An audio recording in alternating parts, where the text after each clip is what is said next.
Good evening and welcome. This is Pain to Power. I am your host, Maria Cosme, also known as Brown Girl Interrupting. And tonight I have a really special interview that I'm so excited we are doing. And as you can see, my location has changed because tonight I'm going to be in person on the couch-ish, the seat, with my guest. But before I get there, I wanted to talk about this idea of this thing that we often say, which is life doesn't happen to us, it happens for us.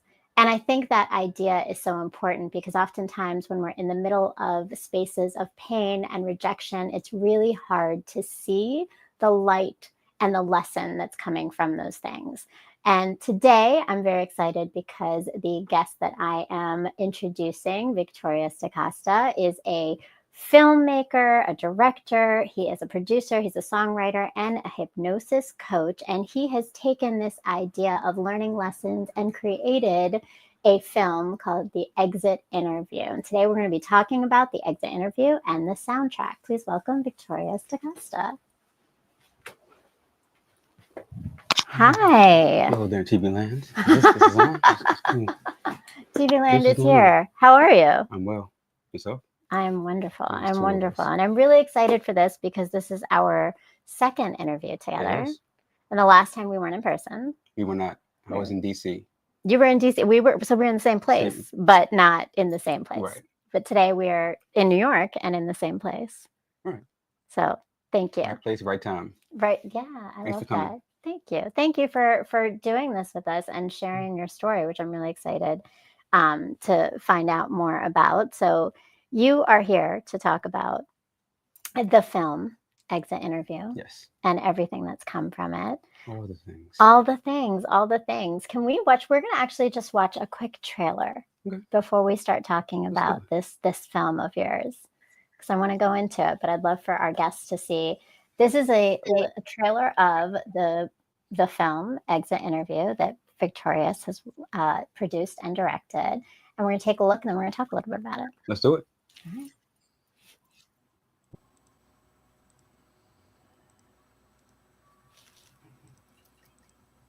All this baggage in the luggage, it's not hard to notice. Pack so many moments. 2 weeks in a row. Thanks, man. Now we really gonna need a little more time. You and I haven't seen each other in 90 days. So who's the lucky lady? It's y'all! If one more person is fed those wings by your hands. You gonna break up with me again? Oh, wait, you dumped him? What is that supposed to mean? Oh my God. Your husband cheats on you and you take it out on the next sister? Whose man's is this? Why do you always bring it up? Cause I just feel like he came between us.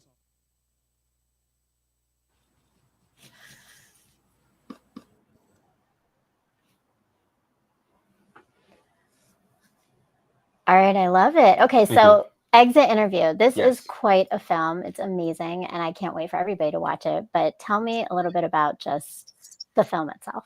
Exit Interview. I wrote Exit Interview in 2015 or so. I had a challenge to make a film that was just in one location, which would be not too expensive. That's what I thought. Ended up being a lot more than I thought it was going to be. And it's based upon a real life experience. There was one day I had a date with, or a catch up with someone who I dated a while ago. We said we'll get up and let's talk a little bit, see how we are, but nothing, like no real romance in the backdrop. Just, it's been a while. How are you? You want to get a bite? And I went there thinking that I wanted to show this person how much I, not changed, but how much I just wasn't tripping on it. Like I just like, I'm gonna be ultra cool. I think they say now nonchalant. I'm just gonna just be the cool guy and maybe even rude. I was down to be rude as well, all right, to make my point. Because she had actually stood me up previously, and so wisdom would say, well, just don't go. But I said, I'm gonna go, but I'm gonna be a jerk. So I was jerk for about a good 2 minutes, but it's not me. It is not me, right? And so, and she was being really cool, right? And so I had to adjust the jerkness, and we had reasonably a good time. But as we're eating dinner, each thing that happened, I said, man, what if I was still the jerk? And I thought that would be pretty funny if certain things happened. And I thought, oh, there's a movie here about what if I did these things. The waiter Greg, who's played by Kamal, there was a real waiter at another restaurant that I wasn't on a date, but I was with a woman, and he was just all in the business. And his name was Buddha, actually. But no one would believe his name was Buddha because he acted so over the top. But I was like, dude, like, what if I was on a date? Like, he was really in the business, and I wanted to put him in this thing. And yeah, so some of the conversation in exit interview reflects my imagination, and some of it is somewhat of a summation of what really happened, and some of it is what I understood to be the case years later. Well, I love that, and I think like you mentioned, right, like the waiter is quite a character, right? Like, Quite a character. but there's a lot of characters in here, and that was really intentional. In each person has brings something very different in this dynamic, and it's all about romance. And you call it a romantic dramedy. Yes. So tell us a little bit about why it's a romantic dramedy. It's a rom-com. I love rom-coms, but here I think it's a romantic drama with a lot of comic relief. I don't see too many things really funny, especially if you're looking at the vantage point of Makeba. Nothing's funny to her, right? We're laughing at her embarrassment and just her frustration and the sheer audacity of this waiter. But the waiter, he always comes when there's drama and there's conflict between the couple or between both of the couples. And so he comes in and he minds their business, and they bond over not liking him, and they sort of wipe their memory clean each time he comes. And so he comes for a purpose. He's annoying, but it's for a purpose. And the second couple, that actually is not real life for me, but I had a friend who did have a partner for some years, and they're a very popular couple, and they broke up, but they were having a dinner, and someone that they knew said, "Oh my God, I just love you so much, and you two are just such an inspiration." And I asked my friend, "Well, did you tell her that you broke up?" And he said, "No, we didn't want to break it to her." I said, "Oh." My mom was like, "Oh, what if you did? That'd be pretty funny." And I put that in there because there's a lot of relationship worship, and So I see there's a theme of you living life, and like, what if this was? is how it sounds like your art comes out, right? But also like, and we're going to delve into characters and all these things. So I definitely want to know more about that. But I'm wondering, because the show is called Paint to Power, but I wonder, like, for you, as you've now launched the the movie is finished, it's out there and it's screened, and people are seeing it, and it's available to watch, and there's a soundtrack also. What has this done to kind of like change or impact your understanding of pain to power in terms of relationships and love? So first, I want to say before I forget that the film is available on Quayle TV. Okay. Thank you. Yes, and it's a Black woman-owned streaming platform, so I'm very proud of that. So the whole process of Pain to Power, I didn't know what I had in me, during the real life relationship, like over 10 years ago. I didn't know what I had in me until I started writing it. I had to explain why this character was doing certain things, and then that I had to really understand the perspective of that person, the woman, and she saw the script as well, right? So the first thing was me getting a clear, objective perspective of what actually happened, and not just my interpretation of what happened because of how I felt about it, right? And then just bringing it to life just so many years later, where I was removed from the emotion of the actual occurrence. And the film meant so much to my career because I've done so many documentaries, and this was the first story that I told in a long time that was scripted. And so a lot was riding on this past thing. Now, I will tell you, when I look back at what I wrote in 2015, a lot of things did disgust me. I was like, "Oof, I can't say that," because I knew that I would tell people that it was loosely based on myself. But some things I had to really change outside of actual like film structure things. Some things that I was not going to let Che say because he was way off base. There's some things that I did allow, and some things between shooting and now, I would change more things. I'm growing, right? Yeah. And so I grew for that 10-year period, and I grew in the past year. And so a lot of the Pain to Power stuff is just knowing how to express myself, but also know that however I see myself and see others in that moment is not necessarily rooted in common reality. It's real to me, right? It matters how it feels to me, but it's always good to see the other side. And so for the album, Exit Interview, the soundtrack, which I produced myself. My first time doing that. Thank you. It's everything is linked below, by the way. So please make sure you go and check it out, the movie and the soundtrack. Thank you. So with the power, right? There's no real power without the understanding that it has to bring sort of equality. Okay. So on the soundtrack, I deal with my perspective, or I'll say Che's perspective, McCabe's perspective. I deal with masculine energy, feminine energy. And so I kind of really balance out all the feelings of all the parties involved. We even have Sky Zoo, who played Jesse in the film. I asked Sky Zoo to make a song based upon his character. So everyone in the film is represented through song. And just really how I've worked with music since I was a child, before I really was doing music in any constructive manner, it was always my way to express myself. I didn't realize that until after a few decades, right? But when my grandmother passed, my first grandmother passed, I was like 5 years old. My mother just came back from Trinidad. She brought me a steel pen. I'm playing the steel pen. That's right. Playing steel pen when I was a kid. All right, represent. Don't play it now though, but my father came over, which was weird. You know, I know we lived and everything, but I don't remember seeing both of them together at that time, right? So they called me out of the room, very small room, half the size of this. It was like actually a closet. They turned into a room. We lived in a basement, and my mother's room was actually a garage, whole thing.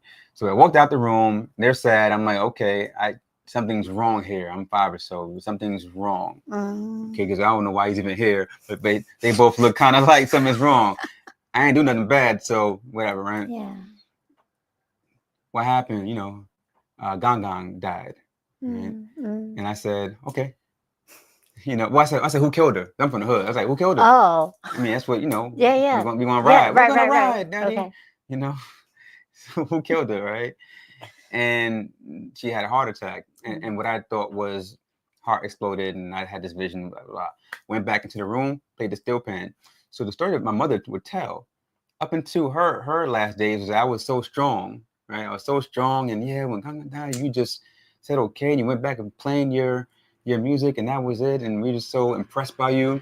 But I didn't realize until later, going deeper into music, right, that is the way that I was manifesting my pain. It's just like with those sounds, right? I definitely felt it. I feel it now.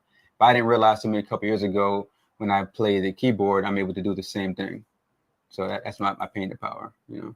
But getting that's it impressive. out, you know? Yeah, it's getting out. But I think it's also your awareness of self to recognize that that's what's happening, right? That's what you need to do. And I think, you know, whether it's death, whether it's romantic relationships, I think there's this this almost disassociation you have to have with the experience and your own emotion, right? And so you definitely did that with this film. It sounds like is that you experienced something, but you had to disconnect a little bit to now create it into your art while still staying connected. I didn't disconnect. Okay. It's in there. Give me the semantics on that. So how would you? Semantics, because I'm still. Again, that's why I said someone was writing on this thing, right? And I also was beholden to a real life person, right? Not the McCabe character, right? Even when I did it, I showed her, hey, this is the film, this is the thing. So now I wasn't in the same emotional space, but this is also now saying I wasn't in the space that Che and McCabe were in. I wasn't in a space where I was angry at this person or loved this person, but I was in the emotional space where, like I said, I was disgusted, right? Because I was mostly attached to that character. Right. That character still based upon me, right? Yeah, So again, at a certain point, it's not about anybody else but you. Yeah. So when I mentioned my disgust, is because like, yeah, ooh, look at you, and I had to let some things go because I didn't want to make a perfect, you know, leading male character. I wanted to tell some story that people could identify with, because people's work is different phases, right? And different purposes. So I'm still very, very attached to that character. Fun fact: the wardrobe, he was wearing my actual clothes and jewelry. I'm just not tripping on her no more. I'm trying to say, you know what I'm saying? I ain't tripping on her no more. That's what I'm trying to tell you. You trying to blow it up?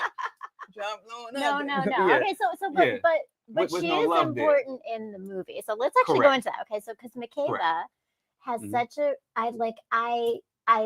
I loved her to some Yes, well, she's great. No, she's amazing. She's amazing. Thank you. And the actress Thank you. definitely for certain, right? But I think Simone even Ayres, yeah. just her Simone Ayres for certain, but I definitely like this. I think this complexity of dynamic. So in the film, you say, and you always have led with this, is that she's the hero of the film, right? Yeah. But as the characters of the film are perceiving her, she's not considered the hero, right? She's kind of almost like, I wouldn't say the villain, but like the one that everyone is like, well, you're in the wrong and he's in the right, right? So how did you create this balance in wanting your audience to see her as the hero?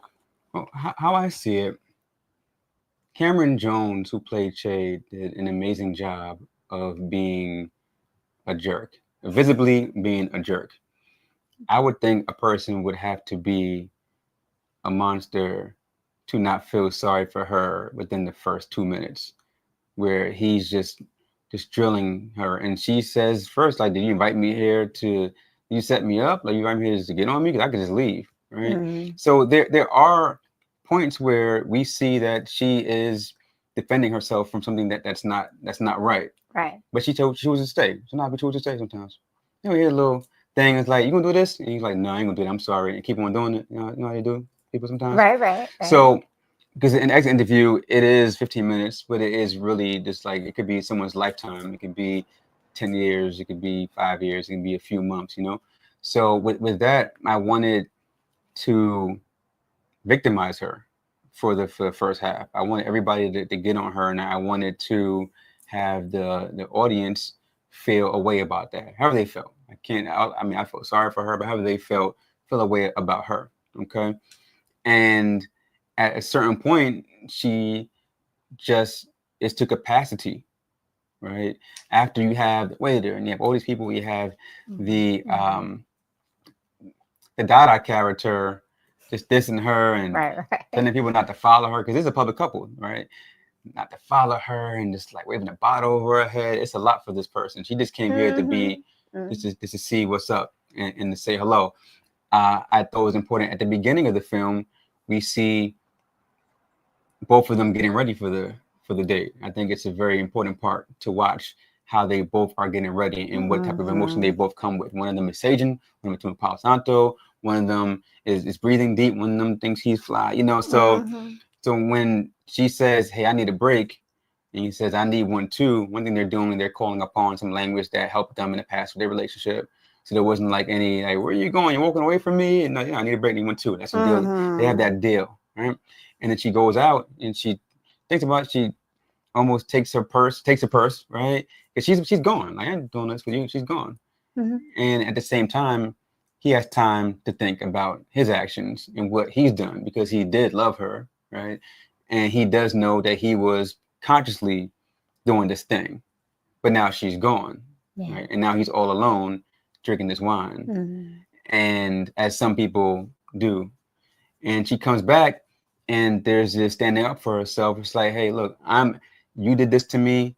I'm not here for that, right? And so there's an arc there. There's a journey where she speaks up for herself, and she just says that, hey, look, if you don't manage yourself, then whatever you think that you're getting from me, you're not gonna get anymore. And then he had no time, and he apologized, and they had a good old time, and that was it. And then the story keeps going. But so I appreciate it, because I'll be honest, I think like it was so real of how sometimes women are perceived, especially independent women who are strong-minded, women who have endured a lot of things, and then then there's a breaking point, right? So I love that you did that and that you created her like that.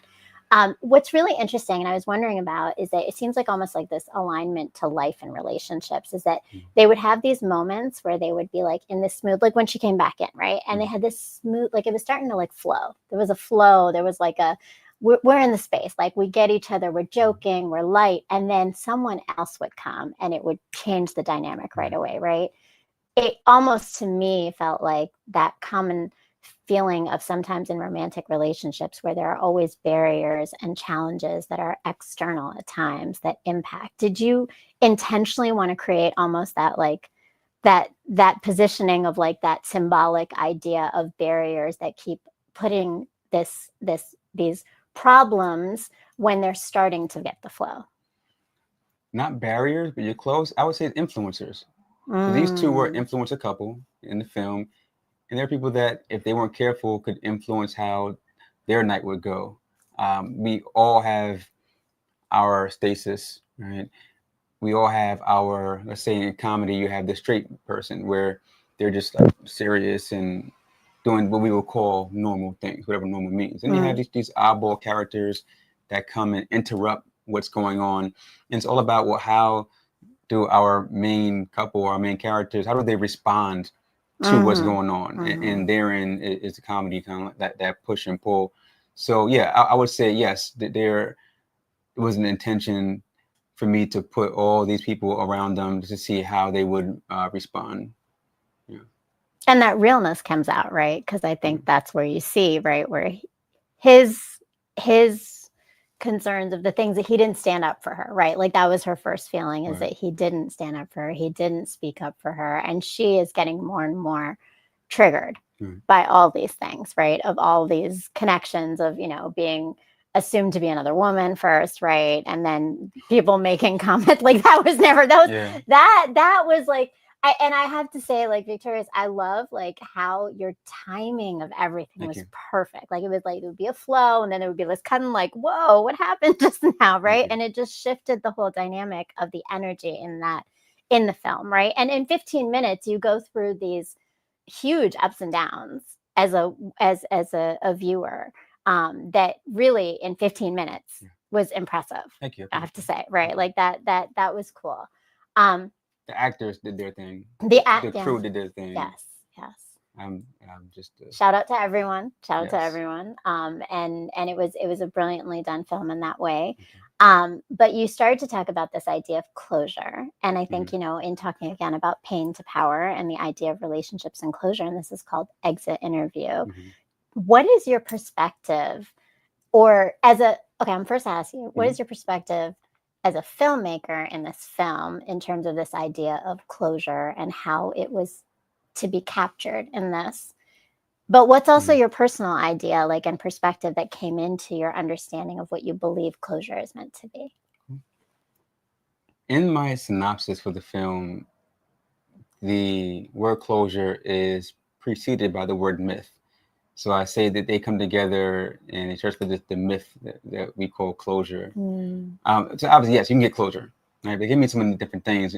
For me, it meant in the context of having to get it from someone else, right? You think, okay, well, they haven't done the thing. You haven't heard the thing. And so maybe now they'll do the thing, or they'll say the thing. I used to work in management, and I had a lot of exit interviews, and where all right, there's no stakes. Right? You're fired or you quit. And if you and first of all, like if you're fired or quit, then you're just really hoping they're gonna come with some honesty. But you're hoping it's like, okay, I'm not hearing anymore. What? Oh yeah, okay. Well, the fax machine was always trash, and whatever it is, and you're you kind of like that, because now there's no holds barred, because I'm not even here anymore, right? There's no cost. Yeah. One would hope, but sometimes with relationships, people always have a little bit of hope. People sometimes hope that you still might care, or things like that, So with that, it's like closure from the person. It doesn't make sense. Now in the film, she got the apology that she wanted. Got an apology. He didn't want to give a lot, but then she took an apology for other things, and he said deal, whatever. But I think that when we separate from people, it's for a reason. And sometimes we can't expect if let's say we're doing our work or we're on our journey and we're reflecting upon ourselves, all the cliche things, we can't really expect for that person to be doing the same. Right? That person might just be hurt by what happened, or that person might just be on to the next one, or or just we don't have or any just control selfish. over it, right? Right. Nor should we have control over it. Right. Because if I'm not sound in my decision, then I shouldn't make the decision. I should maybe just chill or seek different kind of advice. Because if I close the door, I close the door because I know what's happening. And sometimes we want to, hey, do I know what was happening? Like, is that what was happening? Did you do that? Or what was it? What was it about me? And it's like, what do people really want from this closure thing? So I would hope that people would be able to be at peace with themselves and not necessarily think that the fact-finding mission or the desire for that person to be magically on this different level, so maybe you can love them again. I don't know. Right. Oh yeah, all the things. He was saying all the things. And I believe that when I wrote Exit Interview, I mean, I gotta think back a long time, but I might have been on that. I don't remember, but there's an argument can be made that I wrote that. I didn't want her to see it. Hey, there's some things that only we know. It's in there. I ain't gonna tell you, but we know, right? Hey, this is what I did right after the thing ended, and she liked it. And so yeah, for me, that I wanted to let her know that I understood, trying to give her whatever she didn't even ask for. Yeah, so closure, smosure. Get it if you want, but it can't. I feel you just can't. Okay, no. I think that makes sense though, because it's this self-understanding, right? Like you can't ask for it from someone else. And the definition of it, like when I was looking it up, thinking about this, right, is a sense of peace to move forward and find resolution. But that's something that you have to do internally, right? That sense of peace, you mentioned it, right? But it's your peace. It's not someone else's peace, and no one else can give you peace. Whether it's in closure, whether it's in just healing from different things in life, right? That's the key. Our chat is blowing up, so we're gonna have to chat and see. Yeah, it is. I see it. Look, see, Ravi Cooper. Welcome, Ravi says closure does help us to be able to move on. Yes, but that's internally, right? And No Holdbacks TV. Tasha, welcome, says, yep. There's no holdbacks, no holdbacks TV. I love it. Yep, closure is a luxury. Logic and Friends. Yeah, it is. That's true, right? That's a good one. That's a really good one. And thank you. Welcome, Cactus. Shout out to Victory. AMS, hashtag peace cactus. I know what it is, yeah. AMS life, yes. And Ravi Cooper says, yes, exactly. I love it. I love it. So I'm gonna get a person who closed the door, the keys. Like, you close the door, the keys, throw the keys up. What? No. Well, and they don't have the key though, but they don't have the key. Exactly. You have the key. Keys for? Yeah. I need to move on to the next relationship. You happy with that? But so I think what you bring up though, and this is the complexity of relationships, is that like there's so many things that we think are supposed to happen that we've convinced ourselves that leave us sitting in these places of pain romantically sometimes, right? Like in relationships, because we're not looking internally, we're always looking externally. And that definitely is I mean, it's a detriment to ourselves, right? Yes. So going back to this healing and pain to power and thinking about that, but with the film, you have the amazing soundtrack. Thank you. Brilliant, amazing, dynamic soundtrack. And I would love to go into that a little bit, but first we're going to watch a little bit of one of your videos that you recently released. Patiently Yours. Tell us a little bit about Patiently Yours before we watch it. Patiently Yours is about being separated from someone and just pining away after them and just going through all the ways that will be different this time, right? And so you look at the beginning of the film, it's a pretty big date, and they're pretty snazzy, right? And so they're all preparing in the pocket. This might go back down again. So Patiently Yours is like, here's how we might do it this time, but patiently this time, no rushing. And in the video, let me watch it first, and let's watch it, because I think there's going to be a lot we can unpack for certain. Maybe so. Right?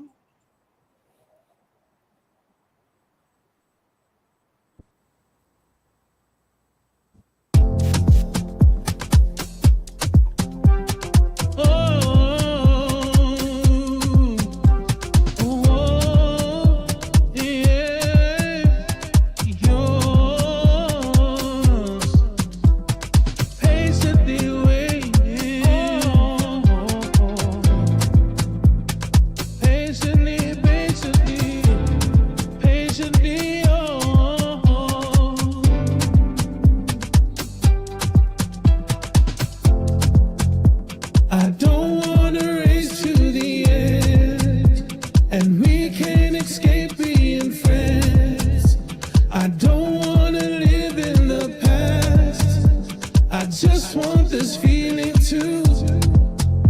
I don't wanna modify speed, and don't wanna die with my greed. Don't wanna travel in time. I just want for you to be patiently, patiently, patiently, patiently, patiently, patiently, patiently, patiently, patiently, patiently, yours. Patiently, patiently,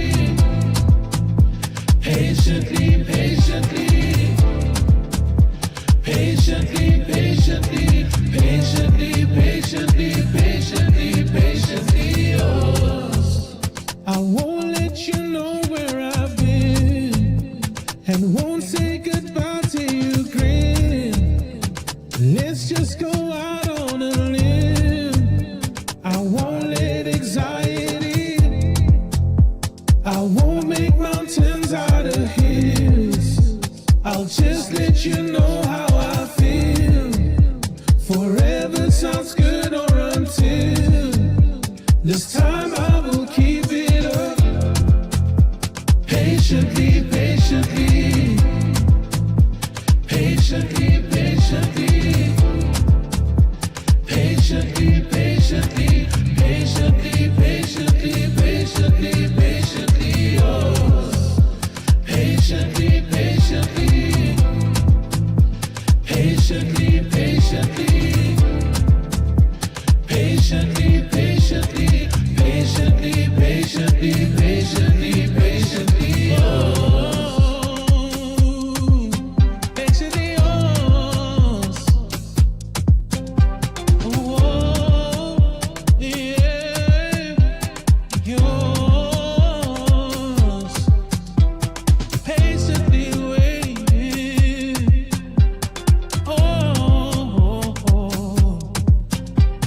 patiently, patiently, patiently, oh.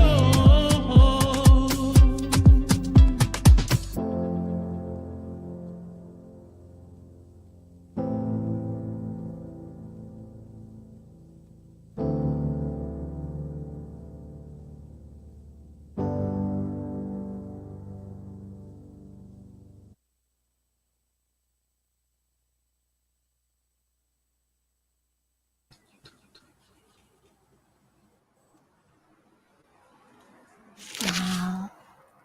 That's well done. I mean, Thank you. beautiful and so many layers. So Thank this you.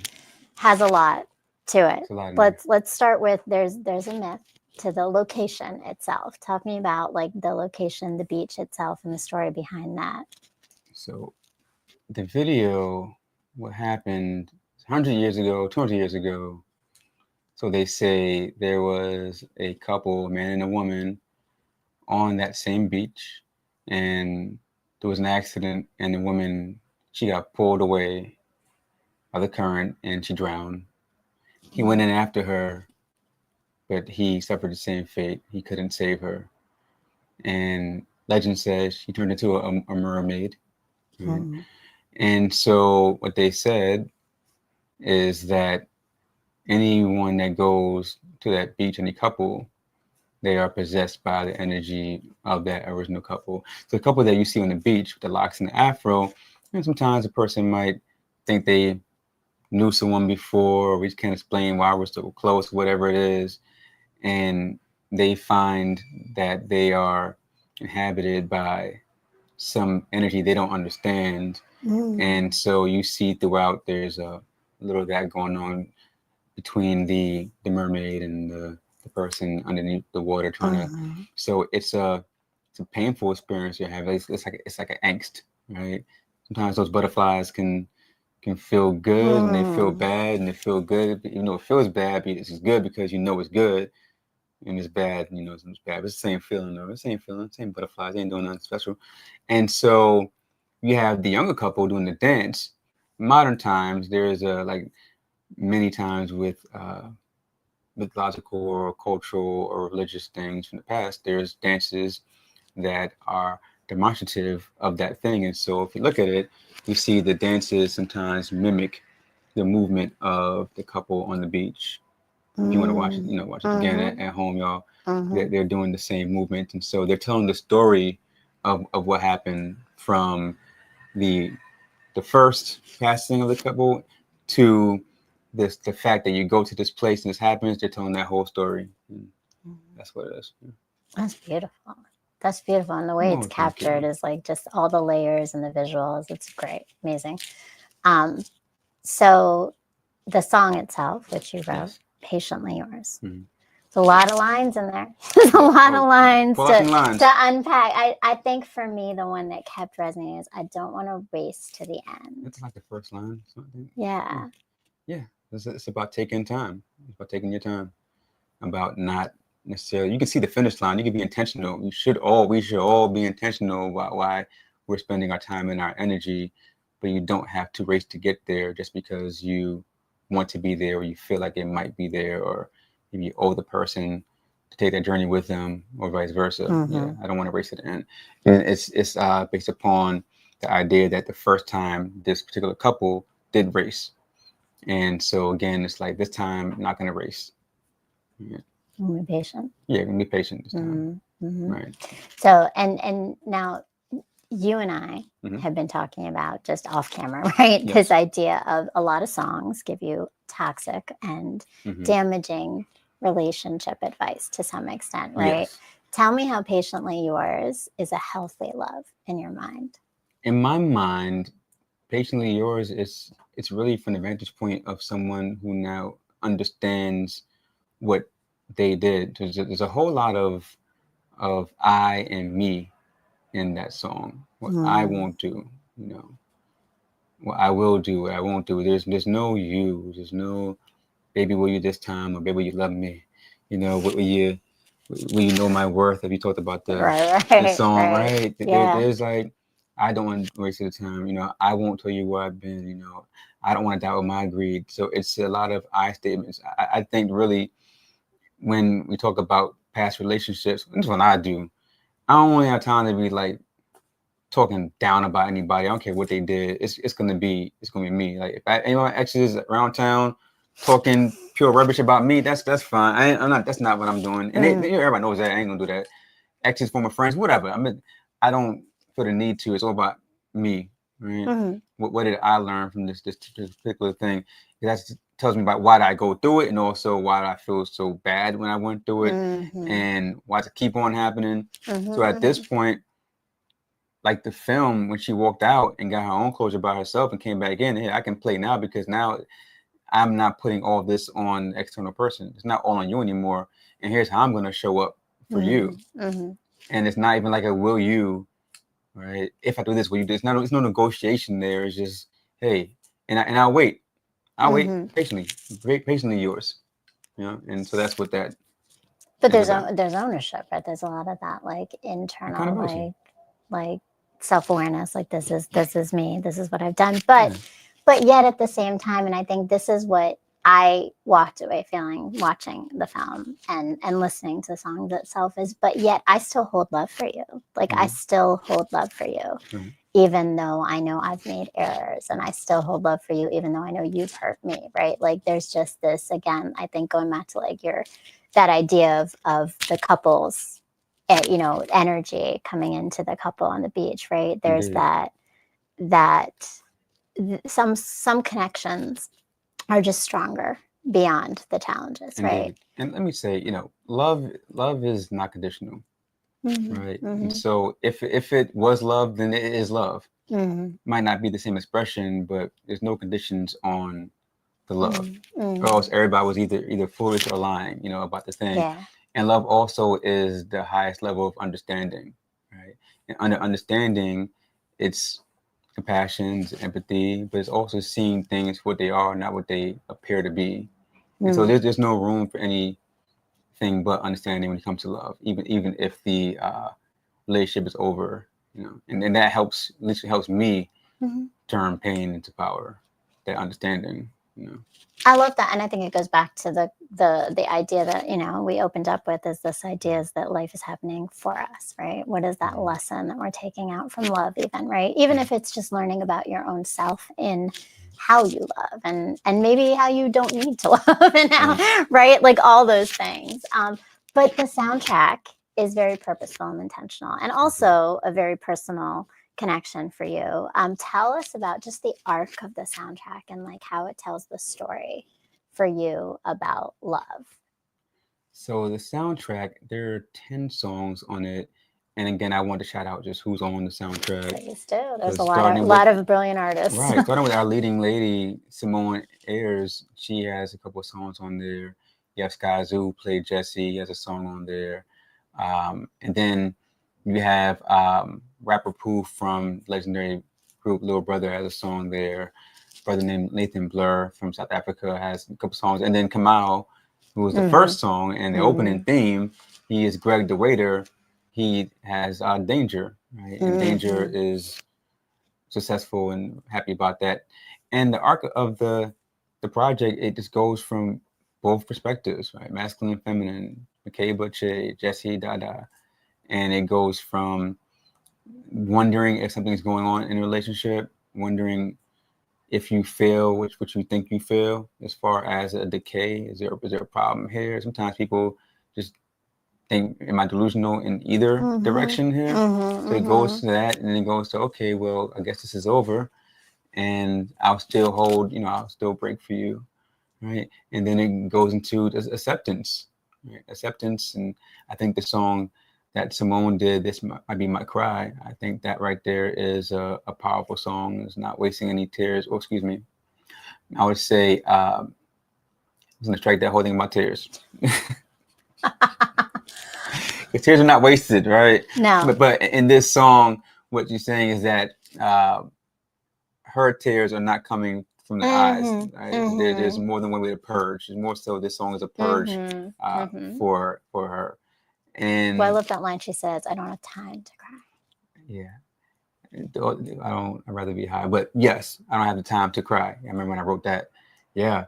So you have just that roller coaster of the end of a relationship. And we did end on a high note. We ended on a high note with the song Diamonds. It's sort of a marriage, not a proposal, but it's one of those discussions where it's like, hey, you want to get married? Do you want to get married? Type of thing. You want a diamond ring? What you like? What you like? Type of thing. Sometimes, I don't know, guys, sometimes we do that. You like copper? Or you like you like diamond? Okay, cool. Right. And that sonically is on a different note than a lot of the songs, because I wanted people not to walk away feeling sad. People have told me they have cried, especially Break For You. People cried with Break For You. So I had to go and do like a progressive house remix so people could dance to it, instead. Yeah, that's true. You have a good mix of some remix in there too. People. That album has resonated with me in so many deep levels. Like, definitely. Can't wait to put it out. Thank you. We have some songs out now, but well, the ones that are out there, I mean, those are a starting point definitely for some powerful music to listen to. So again, links are all below. Please make sure you go check them out, and you are watching, and for all the rest of them to be released soon as well. Okay. And so, but you're also really intentional. You have so many artists, but you also have so many different instrumental decisions that you made in these songs. Tell me about some of like the ways that you played with music to create this soundtrack. Okay. First of all, I can only really work on music on planes. While flying? While flying. Okay. Yeah, while flying. Not just sitting there waiting for it. Yeah, I have to be isolated. I can't be able to use the phone or anything like that. I'll turn the Wi-Fi on. I have my miniature keyboard. And you're doing that on the plane like sitting next to people, you got your miniature keyboard and you're just like, okay. Like Schroeder from Charlie Brown. Yeah. Real Brown Charlie. Okay. My keyboard. That's when I can find time. And at that point in time, when I produced the album, I had a lot of other film work in and out of town. And I remember Donald Blackman, may we rest in peace, a jazz funk pioneer from Jamaica, Queens. He wrote a song called Morning Sunrise, which was on Weldon Ravine's album, The Sisters. He wrote that song, Morning Sunrise, on a plane. And he wrote it because the sun was right there and everything. And I always thought that, yeah, that's a beautiful thing. And I think, I don't know if it's consciousness is different up there, but the area definitely is different. And so are the stakes. And so that's with the keys. I play little chords. I'm not classically trained. A little bit, 3 months here and there, a month here and there, and I'm 6 and I'm 15, I'm 30, here and there. It's too tough. I don't know. Never did a recital before. Always quit before the recital, right? Okay. But I'm able since young to play out how I feel. And so I lay down the foundation. There's sometimes I use different instruments with my program. Sometimes I might call someone in. So with Break For You, I called in a couple of harpists, I called in a violinist, and that will be me playing out a certain thing and saying, hey, can you follow this? Or can you replay this? Or sometimes can you play what I play, but can you do some embellishment? Because, you want actual people who can play things. Right. Some things it's just me. Some things it's like, nope, it's going to be me. Because this is fully me. And I don't pretend to be the best musician, right? But I am the best person to express myself through music. And so I am we had a flautist play the flute for the Open Hearted song with Sky Zoo, Veronza Bowers, Veronza Bowers Jr. Get it right, please. Yes. Okay. Former and freed political prisoner, Black Panther. He played the flute for us on that song. They did an outro. Brother, he was injured with a battle with law enforcement, and he doesn't even have all of his fingers, right? But he plays the flute, and he played it beautifully. You can rock out to that. Veronza Bowers Jr. I smoked it the 5th time, right? I got that. You did. You got it. But yes, we have flutes and everything, but mostly keyboards and drum patterns by me, and I wrote most of the songs. It's beautiful. I mean, I think when you listen to it and you hear each song just gives you such a different feeling and energy, and the instrumental, all the pieces of it, right? So it comes together wonderfully. Thank you. And you talked about a little bit. I'm a note writer. I think I'm a pen and everything always. But you talked about this music being the way that you're expressing yourself, but music particularly is something that's been more personal to you, in our conversation, right, than filmmaking. So tell me about that difference of what it does for you in your healing to create music versus what it does for you in your healing to write films. Yeah, I never wrote to films to heal anything. I did back when I was a lot younger. I'd write poetry or raps. They call rap music to express myself. And I had a group, my brother Unique and I, it was called Cold War, and we would just some really dark, depressing things just to get it out, to say it, and it was like how efficiently could we express our depression. That was the whole thing. And I don't mean clinical depression. I know people that deal with that, but whatever, we were down in the dumps and had a lot of trauma going on, and we would hone our skills in how to express it, right? But for film, it never really was about that. I think with the music, it was about that. When I started learning that I can actually play music and I could make songs, then it became important to me to do really one thing I didn't mention. My mother bought me my first sampler. It was $4.95 from Sam Ash. I was in high school. It was small, rolling MS1, and I would bring it to school and I would make beats at school. And I had these really lofty goals in music. I wanted to, not lofty. I wanted to be an A&R. That's not lofty at all. But I always thought I was a good judge of music and who would blow up and who wouldn't blow up. And when Fat Joe blew up, I said, "Oh yeah, I'm good."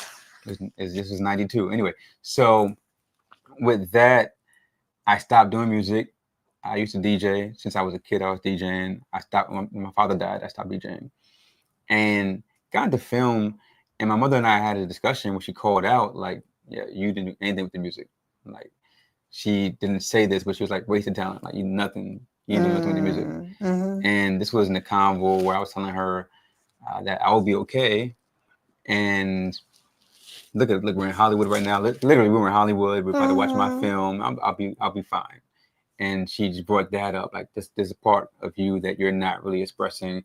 And you know, I put a lot of money in that little thing. I thought of that, mothers do. Right? I invested in it 20 years ago. I'd like to see some fruition from right, it. Okay. right. So with that, it emotionally always feels good to be able to create songs and put songs out. And she passed right with me like a year after that convo. She got sick a week after that convo, right? And so it was, I told her lifeless body that next thing I do would be amazing. And I felt like with this music, I'm accomplishing that, right? Something that she wasn't able to see. And besides that, sometimes, I'll go on the keyboard and I'll just play what I feel. But I think as an artist, it's also important for me that I learned how to play different things and write different things that I'm not feeling that way, right? And how I can play sometimes the good things, right? Even if I'm feeling down, I can play the good things. Or I don't want to feel down anymore. I gotta still be able to create, right? So the pain, the power, I don't look back at that, right? Exit Interview was a purge for me, whether it be the film or the soundtrack. There are songs I look at, I'm like, wow, that was a really good line, but I'm not there. I think Che was there, McCable was there, maybe me from whatever year was there. I'm not there anymore, but it's just a work of beauty, and that's the power part. The power comes from the truth. Yeah, that's beautiful. And I have boys, and I know that feeling of mothers who see the things that ignite their children and know that, like, that's in your heart, right? Like, so I get it. And that's it, right? Like, it's in your heart. And now here you are, and you're really like excited about this new layer of art that you're putting out there for others, right? Too, which is amazing. And again, brilliant soundtrack. Please go listen and listen and download it. And you're on all the streaming platforms, right? Yes. And so all of this has been your own healing, your pain to power, right? So as you walk away from this film, like, not walk away, you're not walking away from the film, but you birthed it, you put it out there, right? Like, you have created this thing. And birth, maybe I use that word. Maybe you can't use that. I can birth things. You can birth things. You birth things. I just can't birth children. You can't birth children, but you birth the film, right? And the soundtrack. But in it, you always learn things about yourself, right? What are some lessons that you think you've taken away about your approach, your role, or your way of being in relationships that you've learned since the start of that moment in the real exit interview, like your actual exit interview conversation? What I've learned from about now, it's been a couple years. Yeah, I'm learning about myself. Gosh, it's. I'm trying to answer in present tense because it's just tough. I don't know about that person. I don't know about that. Who I was. No, the now, but the now. Okay. Because that informed the now, myself. Right? You don't think? You don't learn anything? I learned who I was then. I can talk about who I learned then. But now it's just like I'm learning every day something. It's how I respond to the stimuli. I don't think about myself in terms of relationships or romance. So it's kind of difficult for me to answer that. I think before it was kind of all about that. It was there are times where I was serial monogamous, right? There were times where I was polyamorous. There were times where my identity was based upon who I was feeling love, right? Or I was able to offer someone who wasn't even there sometimes. But now it's difficult for me to say what I learned about myself in terms of relationships, because I think where I brought myself to is that it's all about me, loving me. And if someone wants to come knock on the door, that's fine. But what I learned what not to do, who not to be. But yeah, I just don't compute that. I'm sorry. I answer all other questions though. I don't compute. But I think you answered it in the way of like the approaches that you learned that it is about you, right? Like, and I think that's a shift in and of itself. That's a learning, right? That's a different approach now to relationships in that it's almost that it sounds like the relationship is not with the other person, it's with yourself. Right. Me in New York, everybody. Can't say what We are part. solidly in New You know York. what I will say is that I say what I learned about life, right, and relationships. Yeah. You know, just you can't force your value on people. If you think you're not valued, check yourself first and make sure you're not seeing it incorrectly. If you're not, you got to get out of there. You know, I learned to be very patient with myself, patient with others, but none of that defines me. You know, I'm just me, right? You know, the things that I'm talking about is really defining me. So what is most important about you to you? My honesty. Mm-hmm. My honesty. Yeah, that's important. And honesty is defined on how I express myself. Right? So my power again is the truth. So whether I'm dancing, that's my honesty. Making music, my honesty. Writing, my honesty. You know, so that's what's important about me. My communication, honesty. Because truth is what we all have to to stand on if we're fortunate to stand. And I think in a world where people are so focused on perception, honesty of and truth are not always what we get, right? Right. Externally, whether it's people like doing like, you know, plastic surgery or whatever, right? Like, you know, covering things up in honesty or not coming with your full self, right? That's the idea that people bring their representative, right? Well, you know, hey, look, I'm not. I learned again, patiently yours, right? I'm not gonna raise, not get the full self. You want the full self because you cute. Was I really like? No, you want the full self. You get a real self. You get a part. You get a real part of me, right? Real self. But real self is still not everybody's game either. Right. But just, you know, like representative for me means like I'm pretending. People out here pretending. They're like, yeah, right. I cook or whatever it is, you know. So if myself is all those things, every cover is a part of me. I used to like, hey, the books are yours. Just love me. You gonna love me, right? No, you gonna think about it. You gonna okay? But now it's like, all right, well, what are you doing? Okay, I think this is right. And so I'm not able to diagnose the situation honestly, not coming from a place of lack, and I can share parts of myself that person I feel like they've earned or they deserved from me. And I'm not gonna rush, right? I respect my boundaries. I'm not gonna rush anything. And if it's supposed to be, then it will be because we are both working towards it. But I'm no longer giving people things that they don't deserve. No one ever gave me nothing.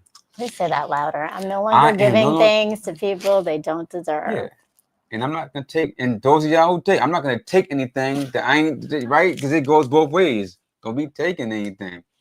Because time has not been good to any of my enemies, so just knock it off. You know? Yeah. That's awesome. Thank you so much. Like, this has been such a great conversation. And, you know, I mean, as we close out, you know, as people are going to go watch your film and listen to the soundtrack, what are you hoping they walk away with? I'm hoping that, to be honest, that wow, Victorious is really talented. Honestly, I ain't gonna hold you, you know, love yourself. I mean, I say all that, but I really just want you to walk away with knowing that experiencing my art might help you get by with some things, or help you with some perspective, help you laugh, help you cry. I just want to be a source for people to be able to emote and to understand, right? No hold back. Yes. That's why I be holding back certain parts. Yeah, love yourself. Can't love others. Love if you me. Don't love yourself. Love me. For sure. Yeah. Wow, a hypnosis coach. I got questions. Well, so we talked about hypnosis in our last interview. Go back to episode 1. Season 1. Season 1. I don't know what episode number, but it's season 1. Go back to season 1. You'll see Victorious there. And yes, you can find out all about. Can they follow me on Instagram? Oh, can they? No, they can't follow you. No, yes, they can. I have a whole different page for hypnosis. It's Hypnosis Life. Okay. On Instagram. All right. Okay. Hypnosis Life. All right, we'll put it in the chat too, yeah, Hypnosis please. Life, because I mean, look, I told y'all there's a lot of layers to Victorious. So he's a brilliant filmmaker. You're going to walk away from everything seeing how brilliant an artist he is and the passion and truth that he comes with. And yes, follow him for many more things. Go back and watch the episode from season 1 because you'll learn a little bit more about the layers and the other films that he's written. 3 years ago, that's not even gonna be me. I mean, that was me, but that ain't me. I don't know. I don't know what. But that I wasn't said. me either, you know. But that's the Yeah, funny that's thing, how it right? goes. Like 3 years is a lot of evolution. But it was true. Whatever it was true. And that was the truth of the time, right? But you know, in 3 years when you come back, we have another show, and you know, in person in DC, it'll be you know, a different evolution, right? Talk to my agent about that. But yeah, I'll talk to your agent. Yeah. I'll schedule an appointment. Yeah. And Noah Buck says, I will follow that page. I want to know. Yes. And thank you so much to all that tuned in, that are watching us now in the rebroadcast. Please make sure that you follow Victorious. You follow me, Brown Girl Interrupting.